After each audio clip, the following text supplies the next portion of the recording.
இந்த வாரம் ஓடவும் முடியாது, ஒளியவும் முடியாது. போன வாரம் ஃபுல்லாக டே ஷிஃப்ட், அதனால எப்படியோ தப்பிச்சிட்டேன். இந்த வாரம் நைட் ஷிஃப்ட்டு, அதனால் கண்டிப்பாக சமைச்சு கொடுத்தே ஆகணும் என் பையனுக்கு லஞ்சு. நேற்றே பிளான் பண்ணியாச்சு, வெஜிடபிள் ஃப்ரைட் ரைஸ் மாதிரி செஞ்சு கொடுக்கலான்னு சொல்லிட்டு. காயெலாம் இல்லைன்னு சொன்னதால் 1/4 கிலோ கேரட் பீன்ஸு சேர்ந்தாப்புல நைட்டே வாங்கிட்டு வந்து கொடுத்துட்டாரு. காலையில் என்ன எல்லா காயும் கட் பண்ணலான்னு சொல்லிட்டு கட் பண்ணிட்டு இருந்தேன். பீன்ஸு நிறையா இருக்குது, கேரட்டு 2 சின்னதாக தான் இருந்துச்சு. அதுக்கப்புறம் அதையே கட் பண்ணி வச்சிடலான்னு கட் பண்ணி வச்சுட்டு, பிரியாணி அரிசி கொஞ்சம் தான் இருந்துச்சு, சரி அதையும் ஊற வச்சு வேக வச்சு எடுத்துடலான்னு சொல்லிட்டு வேக வச்சு எடுத்தாச்சு. நேற்று மளிகை சாமான் வாங்க போனப்போ சூப்பர் மார்க்கெட்டில் முட்டை வாங்கிட்டு வந்தோம். பெரிய கவர் இல்லைன்னு சொன்னதால் சின்ன கவரில் 5 முட்டையாக 2 கவரில் கொடுத்தாங்க. இந்த முட்டை வாங்கணும்னாலே ஒரு பெரிய தலைவலி தான். வீட்டுக்கு வந்து அது உடையாமல் வந்துருச்சா அதை ஒன்றொன்னா செக் பண்ணி வைக்கிறதுக்குள்ளே பெரிய பாடாக தான் இருக்கும். நேற்று அப்படியே வச்சுட்டேன். காலையில் தான் எழுந்து எல்லா வேலையும் பார்க்குறப்போ அதையும் சரி செக் பண்ணி வச்சிடலான்னு சொல்லிட்டு ஒவ்வொன்றா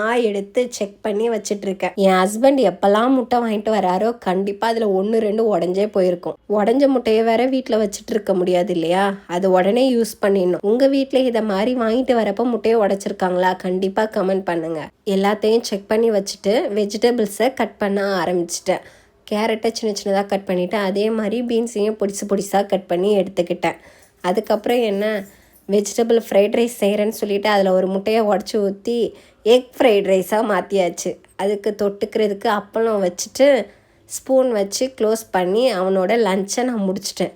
சரி ஸ்நாக்ஸ்க்கு என்ன கொடுக்கலான்னு பார்த்தா, சரி போமோகிரானட் ஜூஸ் கொடுக்கலான்னு சொல்லிட்டு பாலில் போமோகிரானட்டை போட்டு ஒரு அடி அடிச்சுட்டு ஃபில்ட்ரு பண்ணி சூடாக கொஞ்சம் ஊற்றி வச்சிட்டேன். அப்போ தான் அது கொஞ்சம் கெட்டு போகாமல் நல்லாயிருக்கும். அவ்வளோதான்.